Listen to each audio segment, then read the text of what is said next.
Ahora, me quedan 10 minutos, no estaba seguro de poder llegar a este momento. Pero ¿puedo decirles algo en relación a este coronavirus? ¿Me lo permiten?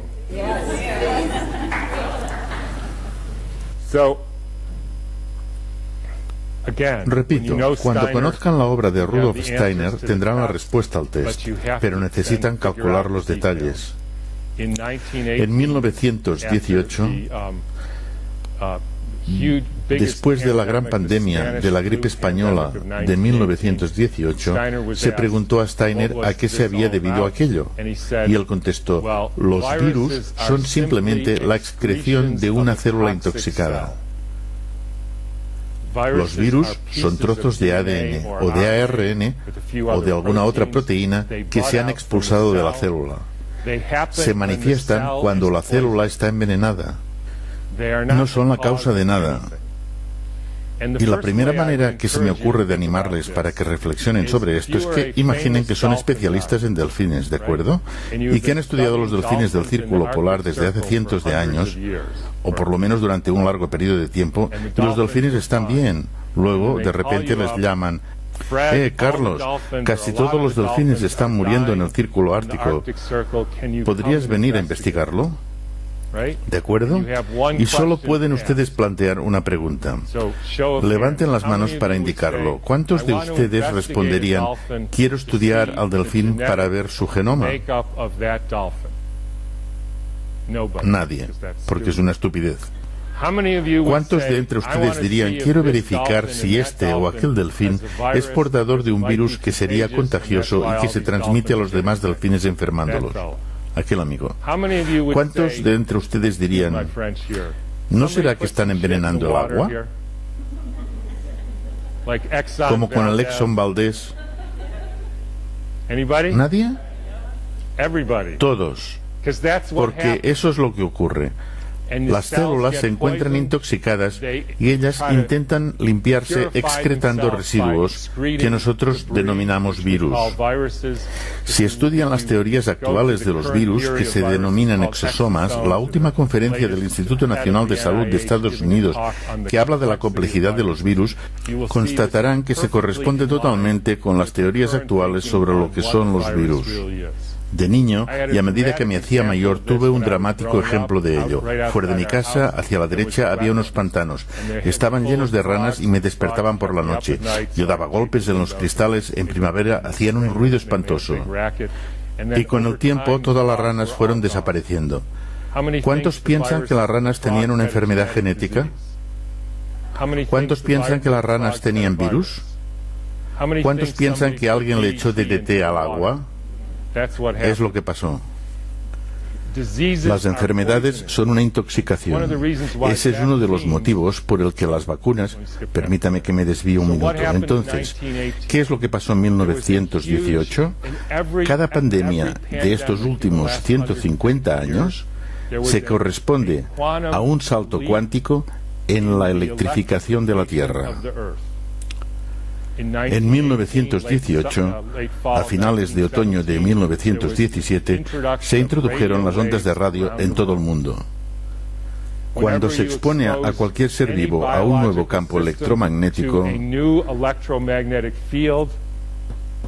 se le envenena, unos cuantos mueren y los demás entran en una especie de inactividad. Y lo interesante es que viven algo más de tiempo, pero enfermos.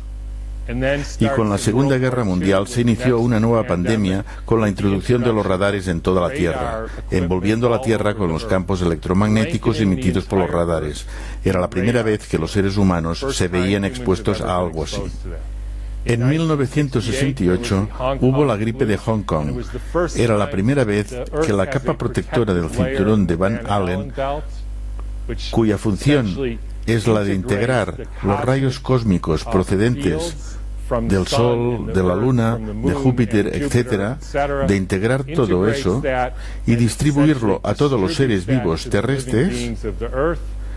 Pues bien, en el cinturón de Van Allen se colocaron satélites que emitían frecuencias radioactivas.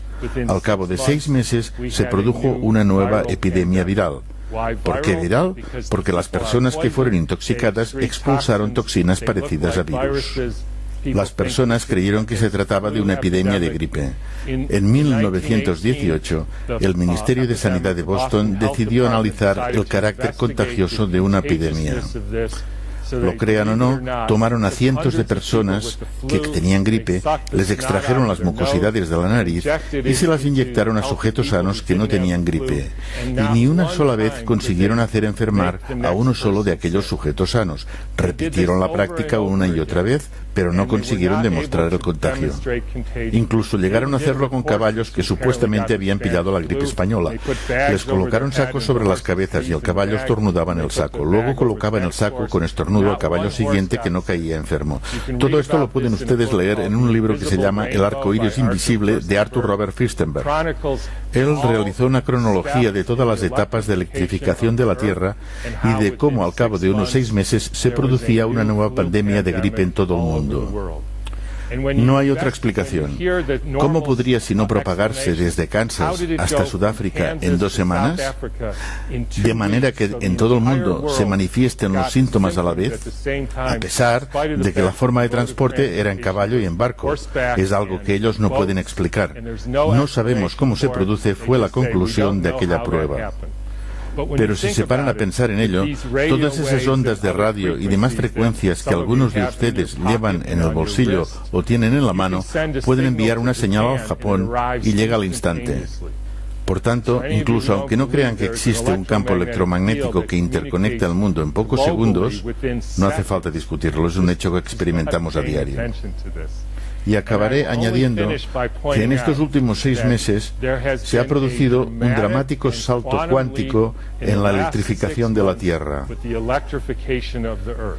Estoy seguro de que muchos de ustedes saben de qué se trata. Se llama 5G. Habrá unos 20.000 satélites que están emitiendo radiaciones, como las radiaciones que se emiten dentro de sus bolsillos o en sus manos y que ustedes están utilizando continuamente.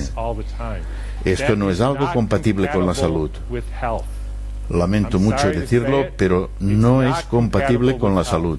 Es un aparato que desestructura el agua y si entre ustedes hay quien considera que nosotros no somos seres eléctricos, solo somos materia física, entonces no se molesten en pasar un electrocardiograma o un electroencefalograma o una prueba de conducción nerviosa, porque somos seres eléctricos y los productos químicos no son más que los residuos de estos impulsos eléctricos.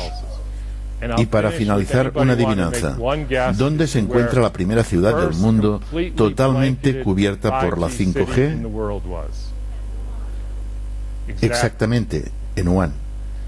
Así pues, cuando empezamos a pensar en todo esto, estamos en una crisis existencial aquí y ahora, de una magnitud tal que los seres humanos nunca han visto. Y no voy a interpretar el papel de profeta del Antiguo Testamento. Pero se trata de un hecho sin precedentes. Y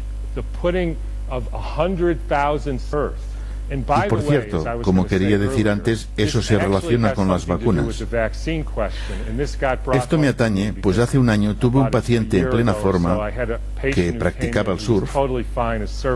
Era técnico electricista electrónico que instalaba sistemas wifi para gente muy rica. Esta profesión tiene un alto índice de mortalidad. A pesar de todo, él se encontraba bien, pero un día se rompió el brazo y le tuvieron que poner una placa metálica. 3 meses más tarde no podía salir de la cama, tenía arritmia y agotamiento total. Nuestra estabilidad funcional depende de la cantidad de metal que tengamos en el cuerpo, así como de la calidad del agua de nuestras células. Por ello, si empiezan a inyectar aluminio a la gente, se vuelven receptores que absorben de forma amplificada los campos electromagnéticos. Y esto es un perfecto caos que puede explicar el tipo de dolencias que nuestra especie experimenta en la actualidad. Quiero terminar con una cita de Rudolf Steiner, de 1917. Era una época diferente. En la época en que no había corriente eléctrica, cuando el aire no estaba sometido a influencias eléctricas, hablamos de 1917, era más fácil ser humano. Por esta razón, para poder ser enteramente humanos hoy, es necesario desarrollar capacidades espirituales mucho más fuertes de las necesarias hace un siglo. Así, les dejo este consejo: hagan lo posible por desarrollar sus capacidades espirituales, pues es verdaderamente difícil ser un ser humano en nuestros días. Gracias por escuchar.